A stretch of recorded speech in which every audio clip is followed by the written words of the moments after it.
Good morning, or good afternoon, or good evening, depending on where you're joining us from. My name is Jason Buffington. You'll notice that this week Dave Russell is not on this week's episode. We got an upgrade in the form of Corinne Bissett. Corinne, thanks for joining us. Thank you for having me. So, at Veeam, there is no one better to talk about our 365 story than Corinne. So I'm super excited to have her with us for today. Corinne is joining us from the state of Ohio. I hail from the great state of Texas. Our producer is in Georgia. I'm obliged to say that, by the way. That's not just me, it's a trademark term. Social media is being run out of Romania, and there's a lot of the parts of the world that are not yet green. So please, in your chats across each of the platforms that you're watching us from, please tell us where you're from today. And also, I kind of love to hear, how are you managing your 365 and data protection solutions for that? So we're going to be sharing some data with you from that. But please blow up our chats and tell us where you're from and ask any questions. Again, Rin's forgotten more about 365 than I'll ever know. All right, so but we do have some data, which will be fun to kind of even up that balance a little bit on. Let's talk about a little bit of the excerpts from, this is actually not from the data protection trends report that Dave and I have been covering for the last several weeks. This actually goes back a little bit, back to November of last year. So what do we got, about 2.5 months ago? From the cloud protection trends report. And in that one, we surveyed IaaS admins, PaaS admins, and today, Ren, we're going to be talking about some of the responses from M365 SaaS admins along the way. And so what I'd love to do is kind of pick your brain a little bit on what you see from some of this data and what this means for our landscape. And then we'll talk about some news that you have for us in the latter part of the half-hour session. This first one I thought was really cool because, for a long time, the number one backup solution for Microsoft 365 was the recycle bin. And I love the fact that when folks look on this screen, let me just kind of highlight up here, the only 3% of folks said we don't have to back it up. And that alone is a big change. 4% say the recycle bin. 4% say they're looking for something. So that's only 11% of folks. And then of the other 11, 89% of folks, they're doing one or both of these, with backup actually finally being the predominant solution of choice. Rin, it hasn't always been this way, has it? It definitely has not. And I think the numbers was only about a one-third of respondents previously for the last couple of years surveyed, even from other analyst firms, were saying we actually do backup through third-party services. And I want to say there's probably a large contributing factor of we experienced data loss and it was not in the recycling bin when we went to go find it, or we weren't able to recover it back in a way that we expected or needed it in our environment. Totally agree. We've been saying for a long time that if you use a mediocre, insufficient, or a good enough approach to backup, you will invariably find that it was not good enough. And then you'll go and finally see the light along the way. Now, speaking of seeing the light, the two things we've always had to have consistent dialogues on is the recycle bin is not enough, and no, legal hold is not the same as backup. Now, I personally like the fact that about 40% of organizations are using those premium tiers. I'm just glad to find out that most of them are not really using it for the sake of backup replacement anymore. This is something you've been pretty passionate on for a while. Correct. And I don't want to minimize anything to do with litigation holds or anything to do with e-discovery processes because they're a very necessary part of those E3 and E5 license when it comes to the compliance conversation as a whole.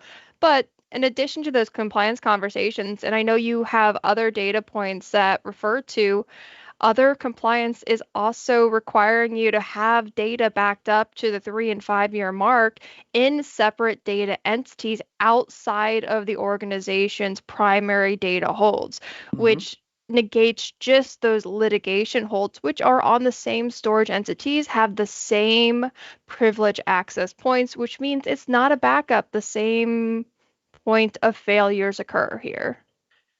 Yeah, you and I have done quite a few Microsoft events together over the years, and one of the things when you first started really helping me understand where legal hold has benefit as a complement, but not as a replacement, I just kept going back to really old conversations I had 25 years ago when folks used to argue that snapshots were a replacement for backups. And a lot of things that you taught me over the time that we've worked together actually seems like it makes sense there too, because when if you lose a storage array, you lose not only the primary data, you lose the snaps, right? And if you have a compromised credential in 365, you lose not only the primary data, you lose the holds, right? So I mean, there's some similar kind of categories there. And again, you probably wouldn't keep snapshots as long as you would keep backups. You probably should not be running legal holds as long as you might be doing. I mean, there seems like there's some parallels there for just don't put all your eggs in the same basket, darn it.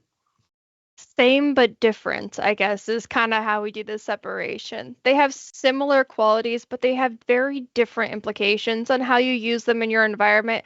And they definitely don't have, on the litigation side, the ability to restore back to the original environment to get Sure. business back up and going. You lose that entire business continuity conversation, which I know you'd have a lot of conversations on here about. And chain of custody, right? I mean, the ability to actually surrender data for secondary purposes, mobility. There's several things that kind of come out of that. And again, we should also flip that conversation over and point out Veeam is a huge fan of snapshotting. Veeam is a huge fan of enhanced tiers within 365. They are great complements. We were joking about Texas terms prior to when the conversation was starting. To me, this is belt and suspenders, right? There are some cases where you really just kind of want both. And I'm not going to paint any more pictures beyond that. I mean, But 321, we don't three, just two, keep one, one, one zero. copy of our data. There are multiple layers that you have in your environment. You got to build it like an onion or a layer cake. There's no one magic bullet. Or a cinnamon bun. I'm just saying. Whatever you, now we're getting hungry. It is lunchtime here on the East Coast. So, all right. And speaking of the East Coast, let's see which meal that some of the viewers are coming in from today. So, I love when Canada comes in early just because such a big chunk of the map turns green. So, welcome from some of our friends in Toronto. I saw you chimed in. More folks from Texas have piled on. Colorado is in the house. So, that's always awesome. Taking a look in the old country, we got Austria. Text education may be failing me a little bit. Romania's in, Greece, Germany, one of my favorite places to visit over in the EU, UAE, Saudi Arabia. Where else we got? And is that Pakistan? Nice. It's been a while since y'all joined in, so thank you for watching. And we got Denmark that just chimed in. Love that, love that. And again, please continue to pile on and find your hardest question on how to protect 365 and see if we can stump Ren over the next time. Hopefully, some of the folks that are on for today are actual folks that are responsible for doing data protection of 365, which is one of the reasons they're joining. And that's probably a good segue into our next slide. So we've talked about a little bit of the how. Let's talk about the who. This is actually one of my favorite questions because often when you have something like an application-centric workload, there is a high risk of being either underprotected or overprotected. Overprotected is both sides are backing up in their own special way, and that sounds like a lovely idea right up until you realize, hey, now I'm consuming twice as much storage, it's not as well managed, somebody's going to get a budget cut. Right. So overprotecting is not always a good thing in the long run. Underprotecting is, oh, I thought you were doing the backups. No, I thought you were doing the backups. No, I thought you were. And so it's always a big question to ask along that. Ren, we asked the question, it's the same data on the left and the right. On the left is the aggregate of all the responses. And I do think it's interesting that we cut this data two ways, but essentially what we're looking at here is roughly a 2-to-1 ratio between the backup team is responsible for doing the backups of 365 versus the 365 admins themselves. So if you want to be purpose built, you can use it as is. If you want to use it as part of a grander solution, you can do that. In this case, the data was actually also cut if you were subscribing to a backup as a service managed service provider, a BaaS offering, then they're responsible for the backups about 25%, and the same 2 to 1 still kind of holds true either way. That's the top line data. What are your thoughts on how this lays out? And then let's talk about the differences in opinion. So I feel like administrators wear so many hats today. I wonder how the admin that responsible for this identified themselves originally responding here. That'd be a very interesting conversation because they come in the door. You start in the data center, you consider yourself a data center admin, but maybe your entire job is working in AWS and Azure and GCP all day long. Are you still a data center admin? I'm wondering if almost 50% of these respondents are those people hanging on to being those data center administrators, still doing That's those a good types of read. tasks. We often see that when a new workload first comes out, it's usually that admin who's responsible for doing backups because nobody else really even understands the environment, right? 15 years ago, it was the virtualization admin, that vAdmin, who was running backups, which thankfully is why Veeam is in business. Is because while the traditional data center team was doing all the legacy backups of physical, the vAdmin says, I have special needs. And by the way, you don't know how my stuff works. I'll run my own backups. 15 years later, Veeam is a market leader. It feels like we're in that same shift again. But the fun part is that after a couple of years, when the backup tools become more reliable and a little bit more commoditizable, that responsibility then shifts back again. Ren, I think when we started talking about this question a few years ago, the 365 admin was doing the majority of the backups for their own data. And it seems like we're seeing that shift back towards central IT again. What are your thoughts on the shift? I think the shift is really around when the cloud was first deployed, it was this mysterious entity that not everyone was kind of on board with. We weren't sure if it was going to take off. And then, arguably, over the last 2.5 years, it was like, it's a ride or die situation. You're getting onto the cloud in some form of on prem hybrid situation, and you got to learn something to continue being in IT, just like you're talking back in the hardware, your bare metal servers, you had to learn virtualization to stay in the game. Now you have to learn cloud to stay in the game. So your data center administrators have to now start learning that cloud and pivoting to be able to do those administrations of the Microsoft 365 environments in order to keep their work from home workers going, those additional workloads in Azure to offload the on-prem servers that they weren't able to get hardware for. They have to expand their knowledge base, and it's just survival in the IT game. I like that. I like that. Speaking of knowledge base, I will confess that I probably could not have stood up my own 365 environment had you not been my on-call support and tutor along the way. So I appreciate you building my skills over those years. When we look at from the different perspectives of how this question got answered, so on the right-hand side is actually the same question, but we cut it by the three personas that answered it. So here are the three options, but then how did the darker green is how the 365 admins answered the question versus how the backup team did it. I do think it's a little interesting that the M365 folks actually think the backup team is doing the backups a little more than the backup team thinks they're doing the backups. Um, it's nice that this is pretty flat, so 20 to 24, so roughly 22% plus or minus 2 think that it's still the job of the 365 admin. So let's call that 1 in 5, 1 in 4 class environments. Actually, I would give a compliment out to all the BaaS and DRaaS solutions out there that offer 365 protection. I personally am a huge fan of one cloud backing up another cloud, right? I like the idea of you still get credential separation, you get smarter humans watching the screens than you do it, and I actually like the fact that the backup team knows that the BaaS folks are actually doing the backups more than necessarily the SaaS folks do.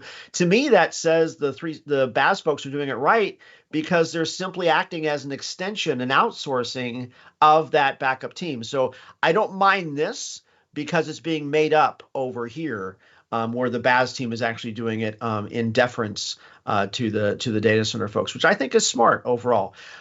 What's your opinion? I know you've spent a lot of time with 365 as a product set. One cloud backing up another, Baz and Draz for 365. Pros and cons. What are your thoughts? I think that if you're not comfortable doing the backups within your own environment, and it can be a very volatile data type in the sense that it can grow significantly overnight. And if you're not going to keep it within the cloud and you want to have that separation, but you don't want to invest in, say, another cloud giant like AWS or GCP, but you want that separation still outside of that cloud, going with another provider is a really intelligent option because you're taking that control back without needing to do those giant investments. And a lot of these cloud providers don't charge you that ingress and egress fees for Hmm. your data, which saves tons of money in the long run. And we talk about those investments that you can avoid. I think we should talk not only about the investments from a software and hardware perspective, but how about the investments in time and skill building? It is not trivial to configure and manage and monitor and maintain the protection of a SaaS architecture. And so doing that to somebody who has this down to a canned service, and in fact, we're in the process of evaluating several Veeam Innovation Award nominees, and many of them are talking about what they've done to add value on top of our Veeam's 365 story to provide those turnkey outcomes, and really reducing the time to value along the way. Um, Speaking of value, let's talk about this. So we've talked a lot about separation. In fact, on almost every slide, we want to separate the credentials and the access of the production data versus the secondary data, which is going to lean us into why organizations. We covered the what, we've covered the who. Let's talk about the why a little bit here, because it looks like when a lot of these top answers kind of come back to, I'd really like to have separate data for one reason or another. Um, Candidly, these top three actually don't surprise me a bit, but I'm curious, when you first saw this, what kind of stood out to you? I'm not going to say any of them really stood out too far, except that accidental deletion seems to have fallen down on the list. And I'm Yep. wondering if it's more of a pride in admitting that you've accidentally deleted something, because I will fully admit that I have deleted my fair share of data that I've not been able to recover. And I have intentionally deleted data for testing in the lab, and I know how easy it can be to Sure. accidentally delete data. But some of the preparation against cyber attacks is an interesting conversation because I've been talking about this one for the last year and a half. In fact, I helped develop a whole presentation around the sophistication and pivoting attacks that have developed. They're able to get into the environment and not just do damage to one user, but pivot in and change the versioning data and then version out all of the correct copies so that you're no longer able to get into the recycling bin and recover that data. And even if you do get into the second stages of recycling bin, there is no true indexing. So you're not able to really search and recover exactly what you need from that data, or you need to get a site administrator involved. And there's just all of these layers. It's slow. And if you do get Microsoft involved, you're not restoring individual files. You're restoring entire sites, and it takes days. So, in that time, if you generate any new data on these sites, you're actually recovering data over top of all of that new data you generated with the old data and erasing any progress that you've made and losing time. So, all of these scenarios and cyber attacks causing sophisticated damage to your data, seeing this at the top is very interesting to all of that. So a lot of the elements of the scenarios that you just described, I think you could make those same cases around compliance and regulatory mandates around, how do I surrender data for e-discovery, and how do I compare what's in something I hand off to the litigators versus what's actually in the live data set, and how do I roll back just a little bit, and how do I hold just a little bit. But those same kind of ideas around cyber, I think this kind of brings us back to something that, Microsoft has said for years, and I think a lot of it's just we're too naive to focus on it, and that is it's still your data. right? For all the same things that you should be concerned about happening on site, you should be concerned about that stuff happening in a SaaS architecture. Ren, you bring up a really good one in that when we talk about cyber, it's not always about that meat grinder with the X and the skull and the hash that you see, on some of the marketing literature. In this case, it could just be, I've reverted all your old copies. You no longer have previous versions, and you no longer have the current version. I mean, it really, that bad actor scenario doesn't have to be around encryption. It can be just arson, as part of that scenario instead. So again, comes back to Microsoft shared responsibility model, right? That's correct. So all right, so there's lots of other breadth of reasons. So there's cyber, there's compliance. Gotta admit, I'm kind of happy in that third position. The better restoration capabilities than the built-in. Yes, it's better than the recycle bin. We own that. We're kind of proud of it.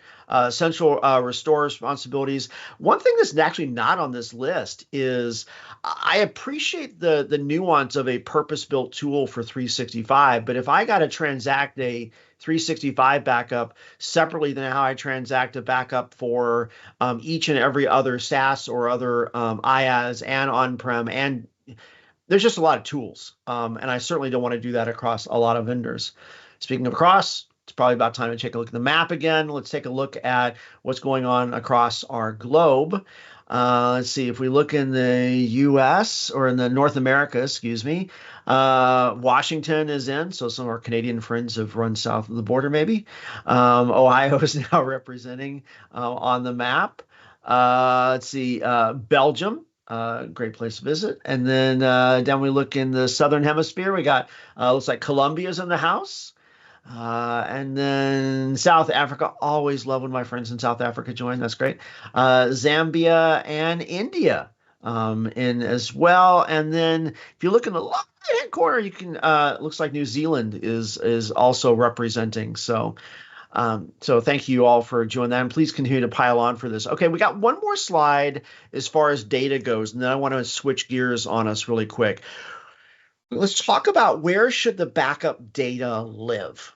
And we don't have time to go through everything. The left-hand side of this chart just looks at where there is a regulatory mandate. You see about 46% of folks said there is no regulatory mandate for their data, which I actually find a little bit suspect, because if you were looking at data center data, you're not going to see 46% of data center data that does not have a mandate. But that being said, they do say therefore 54% does. But let's look at the right-hand side.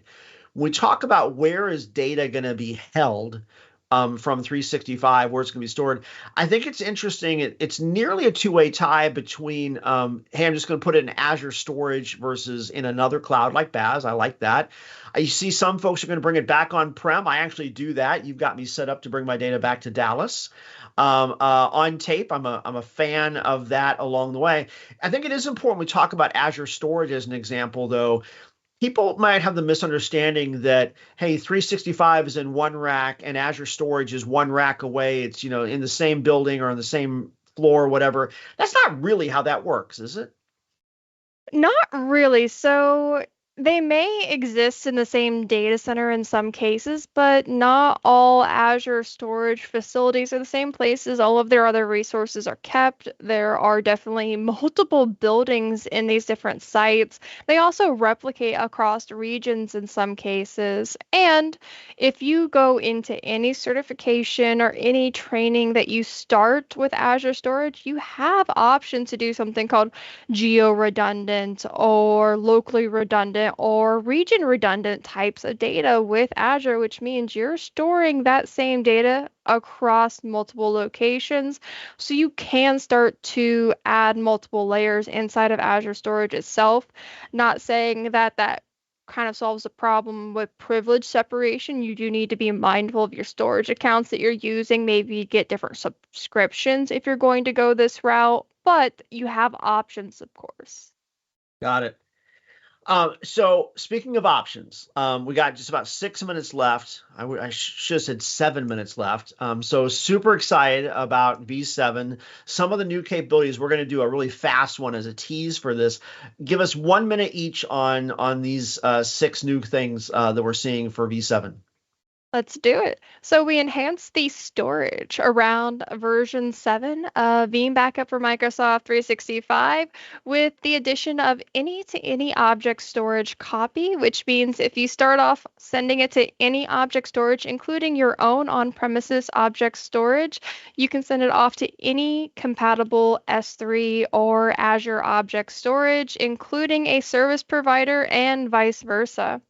We have also made the backup copies immutable. So if you have an S3 compatible immutability, a vendor that you can do this with, or Azure and AWS.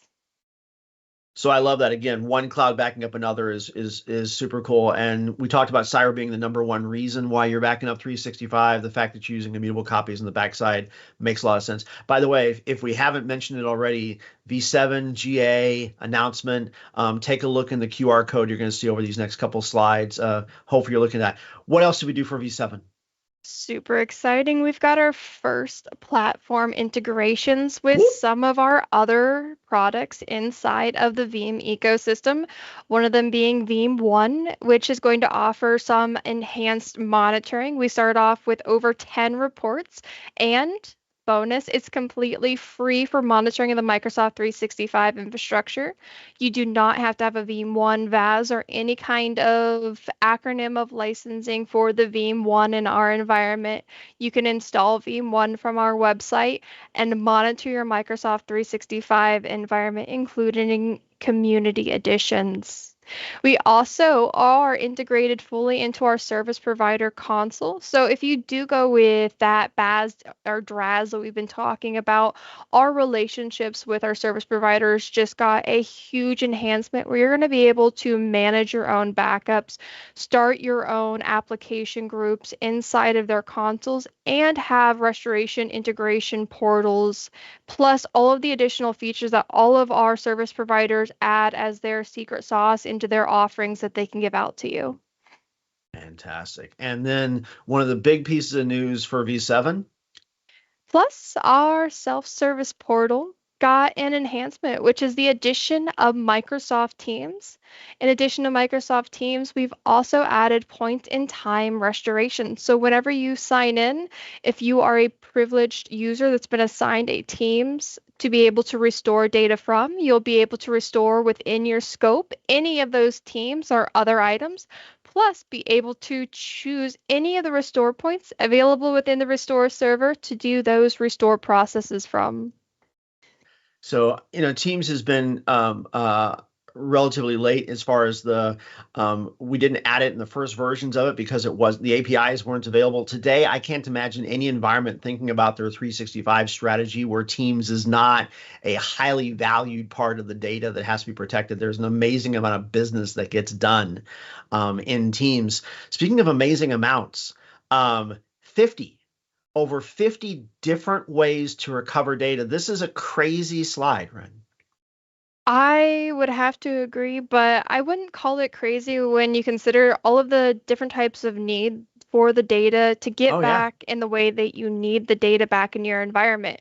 When you're shopping for a backup provider, what you're actually looking for is a restore provider. You need to make sure they There can you go. restore the data in a way that you need it back in your environment, not just raw data formats, not just some type of weird integration where your pictures are going to look off. Make sure you get the data back in a way that makes sense to your environment and your needs. I'm going to go be so bold as to say, look, when you're thinking about your 365 solution, screen capture this slide. And then whatever you're thinking about, say, can it do this? Can it do this? Can it do this? Can it do this? And you got 50 answers, 2 points each. That's going to give you a score. We get 100%. Let's see what anyone else does. All right. There's so much more. We could have done like a whole hour on that. In fact, I think in a couple of weeks we are going to do a full hour on 365. But for now, anything else that you're super excited about as far as V7 goes, other than the fact it's shipping? Dang it!